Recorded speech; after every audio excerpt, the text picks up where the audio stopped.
Trinamool Congress MP Mahua మొయిత్రాకు Delhi హైకోర్టులో భారీ ఊరట దక్కింది. ఆమెపై ఛార్జిషీట్ దాఖలు చేసేందుకు సీబీఐకి అనుమతి ఇస్తూ లోక్పాల్ జారీ చేసిన ఉత్తర్వులను ఉన్నత న్యాయస్థానం రద్దు చేసింది. లోక్పాల్ అనుసరించిన ప్రక్రియ లోపభూయిష్టంగా ఉంది అన్న ఎంపీ తరపు న్యాయవాదుల వాదనతో కోర్టు ఏకీభవించింది. కేసును పునః సమీక్షించాలి అని లోక్పాల్కు సూచించింది ఢిల్లీ హైకోర్టు. పారిశ్రామికవేత్త దర్శన్ హీరా నందాని సూచనల మేరకు ఎంపీ మహువా మొయిత్రా పార్లమెంట్లో ప్రశ్నలు అడిగారు అనే ఆరోపణలు ఉన్నాయి. ఇక మహువా మాజీ ఫ్రెండ్ లాయర్ జై అనంత్ దేవ్ద్రాయ్ అందించిన ఆధారాలతో ఆమెపై బీజేపీ ఎంపీ నిషికాంత్ దుబే లోక్సభ స్పీకర్కు ఫిర్యాదు చేశారు.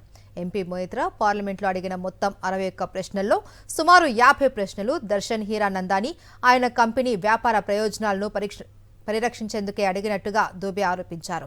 ఇక ఈ వ్యవహారంలోనే పార్లమెంటు సభ్యురాలైన మహువా మొయిత్రాపై అప్పట్లో అనర్హత వేటు కూడా పడింది. మళ్లీ 2024 లోక్సభ ఎన్నికల్లో ఆమె గెలిచి లోక్సభకు వచ్చారు.